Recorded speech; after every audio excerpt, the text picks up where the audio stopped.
Bonjour à tous, j'espère que vous allez bien. On est parti pour une vidéo 100% secret de Disneyland Paris et on commence tout de suite par le parc Disneyland et Main Street USA où sont cachés plus de 100 secrets et hommages Disney. Vous êtes prêts? C'est parti!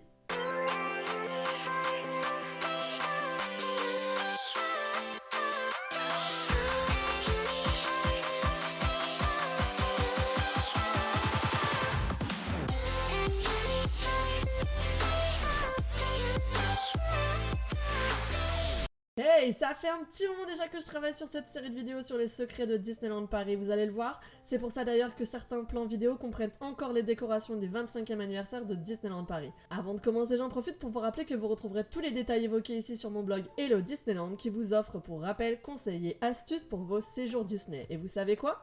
Le lien est en barre d'infos. Allez, on y va! La zone des guichets à l'entrée principale du parc a pour thème le cinéma. Vous remarquerez les costumes des cast members inspirés de ceux des ouvreurs de salles de l'époque, les formes des entrées rappelant les guichets de cinéma, les lignes d'ampoules au plafond et les affiches d'attractions sous Main Street Station faisant penser aux entrées de cinéma du siècle dernier. Et en parlant d'ampoules, saviez-vous qu'il y avait plus de 225 000 ampoules sur les façades de Main Street USA? Les plafonds sont volontairement bas sous Main Street Station avant d'entrer sur Times Square afin de créer une sensation d'écrasement et avoir une impression de grandeur du parc une fois sorti. C'est aussi ça l'émerveillement Disney. Restons à Main Street Station d'ailleurs. L'un des trains du Railroad se nomme Eureka. C'est un hommage au cri que poussaient les chercheurs d'or au Far West lorsqu'ils trouvaient une pépite. Ces wagons portent des noms de villes de Californie d'ailleurs, San Francisco, Los Angeles, Monterey, San Diego et Sacramento. Eureka est par ailleurs le 4e train du parc. Il a été ajouté aux 3 premiers en juillet 1993. Aussi, sur le premier concept art présent dans City Hall, vous ne verrez que les 3 premiers trains dessinés. Restons à Main Street Station. Levez les yeux quand vous passez dessous, vous verrez qu'on peut encore lire les lettres EDRR sur les arches au plafond et sur les barrières de la gare. Ce sont les initiales de Euro Disneyland Railroad, l'ancien nom de cette attraction. Oui, parce que maintenant c'est juste Disneyland Railroad. C'est fini Euro Disney. Un petit secret connu de tous. Les bâtiments de Main Street USA sont conçus de sorte à nous donner l'impression en arrivant que le château est bien plus loin qu'il ne l'est vraiment, et à l'inverse, que la sortie est toute proche depuis le château. Autre secret de fabrication, les boutiques et restaurants de Main Street USA sont volontairement disposés afin d'alterner des lieux tantôt masculins et tantôt féminins. Ainsi, Casey's Corner fait par exemple face à The Gibson Girl et Cable Car Bake Shop à Lily's Boutique. Direction Times Square. Observez bien le bateau sur la fresque à gauche de Storybook Store. Vous y verrez quelques silhouettes familières. Le capitaine du Titanic, mais surtout Walt Disney et Mickey. Sur cette même affiche sont représentées à la fois la Tour Eiffel et la Statue de la Liberté. Cette affiche se situant à proximité de l'entrée de Liberty Arcade, elle fait en fait le lien entre la France et les États-Unis. Juste à côté, le bâtiment abritant la boutique Storybook Store a été construit en 1891 comme indiqué sur sa façade. Il s'agit de l'année de décès du grand-père de Walt Disney. Le plan original peut d'ailleurs être consulté dans cette boutique. Mieux encore, le plan prévisionnel avec les attractions La Belle et la Bête, La Petite Sirène ainsi que la forme originale de Space Mountain peut être aperçu dans Plaza East et Plaza West boutiques. Et en observant bien les fresques en hauteur dans ces boutiques-là, vous y verrez le nom original de Disneyland Paris, Euro Disney, qui n'est plus utilisé depuis des années, on est d'accord. Continuons. Entre les toilettes et le bâtiment Main Street Transportation, une affiche fait mention du médicament Electric Beaters de la compagnie Buckland & Co. Il s'agit d'un véritable remède proposé par cette entreprise basée à Chicago. Au même endroit, aviez-vous remarqué que ce bâtiment, le Main Street Transportation & Co, reprend l'architecture du château de Disneyland en Californie, premier parc Disney du nom? Initialement, il était prévu d'y placer une étable avec des chevaux, ouverte au public. Mais non. D'ailleurs, aviez-vous remarqué que tous les chevaux de Main Street Horse Down Streetcars portaient un name tag, c'est-à-dire un badge avec leur nom écrit dessus? Comme tous les autres cast members du parc en fait. Main Street USA raconte l'histoire d'une ville des années 1890 à 1920. Les chevaux ayant été progressivement remplacés par les voitures à cette époque, cela explique qu'on croise à la fois des chevaux et des voitures dans ce land. Toujours sur Times Square, au pied du kiosque à musique est installée une plaque qui reprend le discours inaugural prononcé le 12 avril 1992 par Michael Eisner. Juste à côté, au-dessus de la boutique Ribbons and Bows, se trouve un cabinet dentaire. Tendez l'oreille pour entendre le Dr Beats utiliser ses élèves comme cobayes. Vous reconnaîtrez facilement cette enseigne en forme de dents en or. Le nom du docteur de Dental School, Dr Beats donc, est directement inspiré du nom d'Eddie Soto qui était le directeur artistique en charge de la création de Main Street USA à Paris et dont le nom complet est Eddie Soto Beats. Le cabinet de dentiste du Dr Beats accueille d'ailleurs 5 assistants en formation qui sont en fait les 5 directeurs artistiques du parc. Jeff Burke pour Frontierland, Tim Delaney pour Discoveryland, Tom Morris pour Fantasyland, Chris Tietz pour Adventureland et enfin Eddie Soto pour Main Street USA. Le cabinet Dental Schools précise que les dentistes sont en formation et sont autorisés à utiliser du gaz hilarant. C'était une pratique réelle au début du XXe siècle. Enfin, ce même bâtiment abritant Ribbons and Bows est daté de 1895, année à partir de laquelle Elias Disney, le père de Walt Disney, commençait à être, entre autres, entrepreneur dans le Middle West. Tout près de cette boutique, à côté du portail où rentre la parade, se trouve le magasin Kitty Hawk Bicycle Shop, dont le nom fait référence à la ville de Caroline du Nord, Kitty Hawk, où les deux frères, Orville et Wilbur Wright, ont réussi le premier vol motorisé de l'histoire. Une pancarte annonce d'ailleurs que le magasin est fermé car les frères sont partis faire des essais de vol. À l'extérieur de la boutique, vous observerez aussi une fenêtre mentionnant la compagnie Pewwacket Cruise Line, dont le capitaine est Roy Edward Disney. C'est un hommage à la passion de Roy E. Disney pour la voile, Pewwacket étant le nom du navire qu'il a fait construire en 2004. De l'autre côté de Town Square se trouve le bâtiment abritant le Fire Department. Il est daté de 1888, année où les parents de Walt Disney se sont mariés et année de naissance de son frère aîné, Herbert Arthur Disney. Et en levant les yeux pour observer les fenêtres à l'étage, vous y apprendrez que Pongo est pompier volontaire. Entrons à City Hall si vous voulez bien. Derrière le guichet se trouve un plan géant du parc qui est le premier concept art du parc Disneyland. Autre détail historique à l'intérieur de City Hall toujours, à gauche en entrant, il y a une photo de Walt Disney recevant la Légion d'honneur en 1933.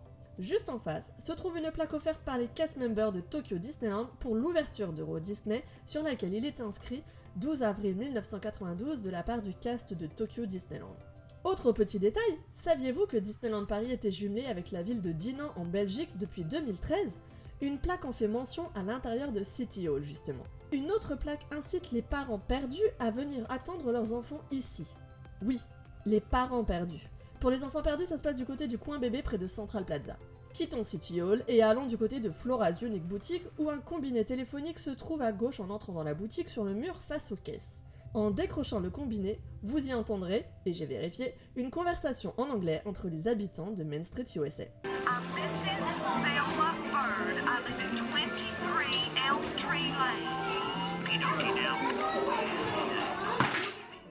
Le nom de la boutique, New Century Notion Flora's Unique Boutique, ferait référence à la mère de Walt Disney prénommée Flora. Un peu plus loin dans la boutique Boardwalk Candy Palace se cache l'un des secrets les plus connus de Main Street USA. On dit que l'une des colonnes de bonbons de verre était à un moment moins lumineuse que les autres. Pourquoi ? Parce qu'au moment de l'élaboration de ces colonnes, certains bonbons se sont avérés être opaques au lieu d'être transparents. Ils ont été rassemblés dans une seule et même colonne et laissés moins passer la lumière que les autres. Ce secret n'est cependant plus très flagrant aujourd'hui. Le problème aurait-il été corrigé ? Le bâtiment dans lequel se trouve la boutique Boardwalk Candy Palace justement est le Tillyou Building, en hommage à George Tillyou, fondateur du parc Coney Island à New York. Toute la boutique est d'ailleurs sur le thème de la fête foraine, alors levez les yeux au fond de celle-ci pour découvrir le toit d'un chapiteau peint en trompe-l'œil. Il y a même les petits plis. Toujours à Candy Palace, observez bien la fresque au fond de la boutique. La date, 1892, est un clin d'œil à l'année d'ouverture du parc Disneyland, 1992. Tout à côté, Walt et Roy Oliver Disney cette fois sont également mentionnés sur une fenêtre. Deux frères, rêveurs et faiseurs. Le nom de la boutique Harrington Fine China and Porcelain vient du nom de la tante très huppée du film Pollyanna et qui a été produit par Walt Disney Productions. Dans ce même magasin, la coupole a une acoustique particulière. Vous pouvez entendre la discussion d'une personne située de l'autre côté de la caisse centrale comme si vous étiez à quelques centimètres l'une de l'autre. Au sol, des carreaux de couleurs différentes marquent l'emplacement idéal. On a testé, ça fonctionne vraiment. Traversons la rue direction le Waltz, juste en face. En bas, à l'accueil, observez bien les différents éléments en fer forgé. Vous y verrez les initiales de Walt Disney. Sur la façade du Waltz, un American Restaurant, il est indiqué que le restaurant a ouvert en 1901 à Chicago, soit l'année et la ville de naissance de Walt Disney. Enfin, le Waltz est situé 1401 Flower Street. C'est un clin d'œil à l'adresse de Walt Disney Imagineering, située à cette même adresse, mais à Glendale, en Californie.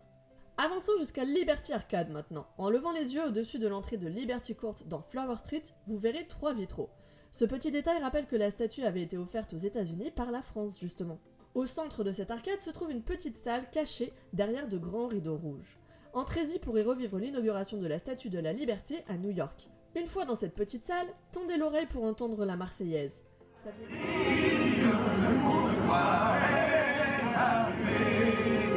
Contre nous de la tyrannie, l'étendard sanglant élevé, l'étendard sanglant élevé.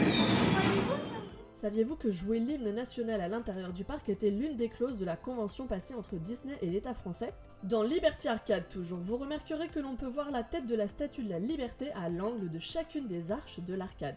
Enfin, non loin de là, juste à côté du restaurant Waltz, la boutique Lily's Boutique tire son nom du prénom de la femme de Walt Disney. À l'intérieur, vous verrez d'ailleurs plein de photos historiques du couple. Direction Emporium maintenant, le plus grand magasin de Main Street.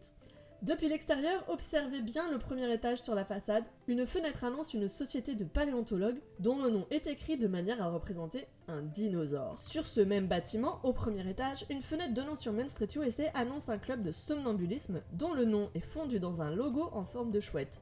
Si c'est pas trop mignon ça. Une autre fenêtre rend hommage à Bob Fitzpatrick, premier président directeur général de Disneyland Paris. Toujours depuis l'extérieur, si on arrivait à compter les étoiles du drapeau américain au-dessus d'Emporium, on constaterait qu'il n'y en a que 48, car à l'époque dont est inspiré Main Street USA, Hawaï et l'Alaska n'étaient pas encore des États américains. Bonne chance pour vérifier qu'il manque bien 2 étoiles, cela dit. Les fenêtres d'Emporium regorgent d'hommages. Par exemple, le Main Street Marching Band, dirigé par Michael Eisner et Frank Wells. En 1992, Michael Eisner était le PDG de la Walt Disney Company et Frank Wells était son président-directeur exécutif. Autre clin d'œil à Eisner et Wells, la mention Leading the Parade since 1884, la date de 1884 faisant référence à 1984, année de l'entrée en fonction de ces 2 derniers. D'ailleurs, une phrase indique qu'il travaille pendant que vous vous amusez à siffloter. Clin d'œil à la célèbre chanson de Blanche-Neige et les 7 nains, siffler en travaillant. À l'intérieur d'Emporium, derrière les caisses, on peut voir 2 fresques murales présentant les magasins Emporium d'Orlando en Floride et de Anaheim en Californie. L'une porte la date de 1855, faisant référence à l'ouverture de Disneyland en 1955. L'autre porte la date de 1871, faisant référence à l'ouverture de Walt Disney World en 1971. Sur les fresques représentant une rue animée, amusez-vous à chercher les silhouettes de Mickey, Donald et Dingo. Observez bien le tramway. Sur l'affiche présentant la boutique Emporium de Californie, il est indiqué que le propriétaire du magasin est Walt Disney. Toujours à Emporium, sur le dôme en vitrail au centre de la boutique, un hommage est rendu aux inventeurs américains comme Tesla, Edison, Ford et bien d'autres encore. Emporium a ouvert ses portes en 1892 comme indiqué à l'extérieur du magasin. Il s'agit bien sûr d'un clin d'œil à l'année d'ouverture du parc Disneyland. En levant les yeux dans Emporium, vous pourrez voir des petits paniers circuler le long de rails au plafond. C'est un système rappelant le procédé utilisé à l'époque où les employés n'étaient pas autorisés à manipuler la monnaie et envoyer les paiements directement dans les bureaux plus hauts. Toujours à l'intérieur d'Emporium se trouve le barbier de Main Street USA, Dapper Dan's Haircut. C'est un vrai coiffeur barbier et vous pouvez vous y rendre sans rendez-vous la semaine. Dans son salon se trouve une étagère avec des tasses au nom de leur propriétaire, comme dans le temps où chaque client avait sa propre tasse lorsqu'il allait chez le barbier. L'ensemble du mobilier et des accessoires du salon Dapper Dan's Haircut sont d'ailleurs authentiques et ont été achetés à un barbier de Chicago qui partait à la retraite au moment de la création du parc. À l'extérieur de Dapper Dan's Haircut se trouve un miroir où sont dessinées des moustaches pour vous imaginer avec une moustache du siècle dernier. Tout à côté, juste après Lily's Boutique, le bâtiment Disney & Co est surmonté des lettres ROD, BLDG et d'une date, 24 juin 1893. Il s'agit d'un hommage à Roy Oliver Disney, le frère de Walt Disney, né le 24 juin 1893. Disney & Co possède par ailleurs des miroirs peu flatteurs, mais assez drôles pour une photo. Tout près de là, sur Main Street USA, il y a un petit renfoncement donnant sur la porte de l'agence de casting dirigée par Walter Elias Disney avec l'une des célèbres citations « It takes people to make the dream a reality ». Cette porte rendant hommage aux cast members est présente sous différentes versions dans la plupart des Magic Kingdom à travers le monde. Direction Discovery Arcade maintenant, de l'autre côté de la rue. Saviez-vous que cette arcade avait été imaginée pour faire la transition entre le passé de Main Street USA et l'avenir de Discoveryland ? À droite de l'entrée de Discovery Arcade, il y a une publicité pour des patins à roulettes de chez Tasker, suivie d'une adresse. Tasker est une compagnie qui a réellement existé, elle se trouvait à l'adresse mentionnée sur cette publicité au 991 et 993 Fulton Street à Brooklyn. Toujours dans Discovery Arcade, levez les yeux pour voir l'homme de Vitruve de Léonard de Vinci à l'angle de chacune des arches de l'arcade justement. Cet arcade est d'ailleurs un véritable petit musée. Les 52 maquettes exposées à l'intérieur sont des pièces originales issues de la plus grande collection mondiale d'un milliardaire américain regroupant des maquettes du Bureau américain des brevets datant de 1790 à 1907, année où elles ont été vendues. Liberty Arcade et Discovery Arcade sont d'ailleurs une exclusivité de Disneyland Paris à cause de son climat capricieux. Les deux arcades ont été construits afin de proposer des espaces couverts et laisser Main Street USA ouvert.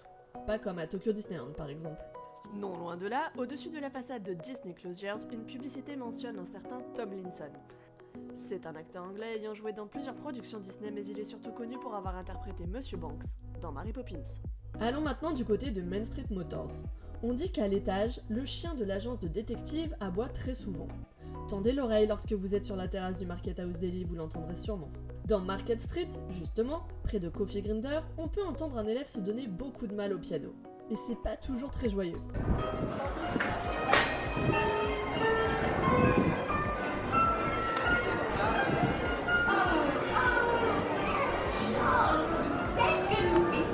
Au sommet de Main Street Motors, une publicité particulière fait figurer une tasse en relief et en observant bien, vous pourrez la voir fumer. Toujours près de Main Street Motors, vous verrez au sol une petite plaque commémorative rendant hommage au père de Walt Disney, Elias Disney, Contractor, 1901. Il s'agit d'un hommage au père de Walt qui, l'année de la naissance de Walt Disney, 1901, était maître d'ouvrage. Il y a plusieurs plaques en son nom dans la rue.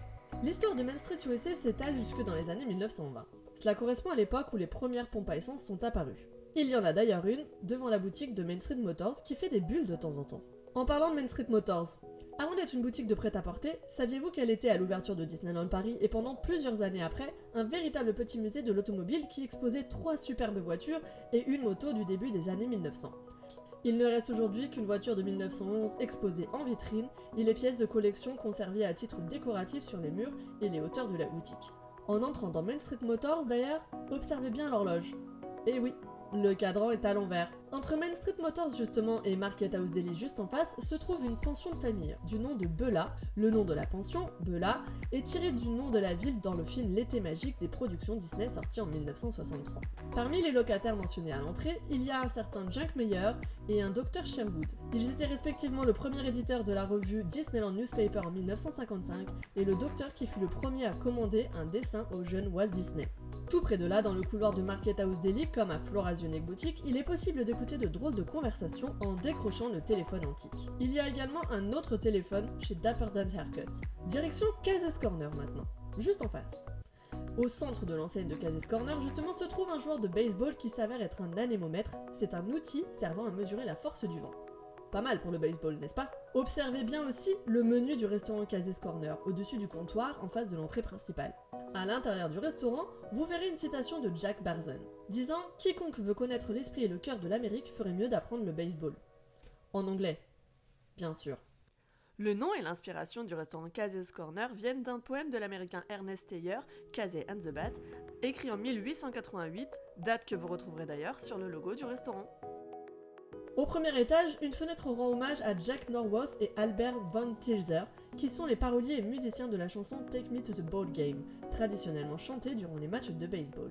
Enfin, l'une des façades du restaurant Cases Corner, côté Central Plaza, mentionne le Doubleday Building, fondé en 1888. Abner Doubleday est célèbre pour avoir été crédité de l'invention du baseball, justement. Sur Main Street USA, côté gauche, quand vous faites face au château, vous trouverez plusieurs boîtes aux lettres. N'hésitez pas à y déposer vos cartes postales timbrées pour un souvenir unique. En revanche, elles ne sont désormais plus oblitérées avec le tampon de Disneyland Paris. En remontant en direction du château, vous constaterez qu'après Edison Street, vers The Gibson Girl, les lampadaires sont électriques, alors que les précédents fonctionnent au gaz. Thomas Edison, inventeur de l'ampoule électrique, est passé par là. Dernier secret, tendez l'oreille en arrivant près du restaurant Victoria Homestyle. Vous entendrez peut-être Dingo pousser la chansonnette et se brosser les dents. Et voilà, 100 secrets de Main Street USA à Disneyland Paris. Et encore, je vous ai pas tout dit, il reste des hommages et plein d'autres anecdotes sur les fenêtres de Main Street USA que je n'ai pas évoquées. Vous vous rendez compte ? Ne vous inquiétez pas, on ira aussi faire un tour du côté de Fantasyland bien sûr, Discoveryland, Frontierland et Adventureland très prochainement. Si la vidéo vous a plu, je vous invite bien sûr à mettre un pouce en l'air, à vous abonner. Avant de vous laisser, je vous rappelle que sur cette chaîne, vous allez retrouver des vlogs Disney, mais aussi plein d'autres conseils et astuces pour vos séjours à Disneyland Paris et à Disney World bien sûr. Donc si vous êtes nouveau ici, je vous invite à vous abonner et je vous retrouve dès la semaine prochaine pour une nouvelle vidéo. D'ici là, portez-vous bien et à bientôt!